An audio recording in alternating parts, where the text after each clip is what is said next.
Hi hello ഇന്ന് രാവിലെ നല്ല തണുപ്പും മഞ്ഞുണ്ടായിരുന്നു കേട്ടോ. അപ്പോൾ രാവിലത്തെ ഒരു സ്ഥിതിയാണ് നീ കാണിച്ചു തരുന്നത്.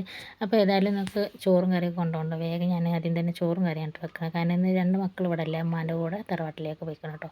അപ്പോൾ ഞാൻ മൂത്ത മോനിക്ക് ചോറുണ്ടാകാൻ വേണ്ടിയിട്ട് വേഗം അരിയൊക്കെ കഴുകി അടുപ്പത്ത് വെച്ചിട്ടോ. പിന്നെ ഞാൻ കോഴി ഇന്നലത്തെ ബാലൻസ് എടുത്ത് വെച്ചിരുന്നു. അത് വേഗം പൊരിച്ച് ഉള്ളിയും തക്കാളിയൊക്കെ വഴറ്റിങ്ങാണ്ട് അതിലേക്ക് ഇട്ടിട്ട് അത് റെഡിയാക്കി അവിടെ വെച്ചിട്ടോ.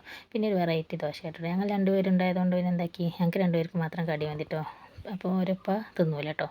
അപ്പോൾ ഞാൻ വിചാരിച്ചു എന്നാൽ മൈദ ദോശ ഉണ്ടാക്കാമെന്ന്. അപ്പോൾ വേഗം എന്താക്കി, മൈദ കലക്കിയിട്ട് അതിലേക്ക് ക്യാരറ്റ് ഗ്രേറ്റ് ചെയ്തതും പിന്നെ തേങ്ങയും ഉപ്പിട്ട് കണ്ട് അത് കലക്കിങ്ങാണ്ട് ഇതേപോലെ എണ്ണ ഒഴിച്ച് കണ്ട് അങ്ങനെ അപ്പച്ചട്ടിയിൽ ചുട്ടെടുത്തിട്ടോ. അപ്പോൾ നല്ല ടേസ്റ്റ് കേട്ടോ, ചൂടോടെ കഴിക്കണം. നല്ല ചിക്കൻ്റെ കറി ഉണ്ടായിരുന്നു. അപ്പോൾ അതുകൊണ്ട് നല്ല ടേസ്റ്റ് ഉണ്ടായിരുന്നു കേട്ടോ. പിന്നെ എനിക്ക് ചോറാക്കി കൊടുക്കണം.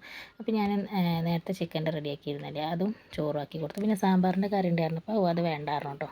അപ്പോൾ ഓൻ ഏതായാലും തലയൊക്കെ വളർന്ന ഓനൊപ്പിയാണ് ഇറങ്ങിയത് കേട്ടോ. പിന്നെ ഞാനിതാ വെള്ളം പിടിക്കുന്ന സമയമായിരുന്നു. അപ്പോൾ വെള്ളമൊക്കെ ടാങ്ക് കുത്തി പിന്നെ തിരുമ്പാനുണ്ടായിരുന്നു, അതൊക്കെ കഴിച്ച് ബെഡൊക്കെ ഒന്ന് തട്ടിക്കൂട്ടി നന്നാക്കി വിരിച്ചു കേട്ടോ. അപ്പോൾ ഇത്രയേ ഉള്ളൂ കേട്ടോ ഇന്നത്തെ വീഡിയോ.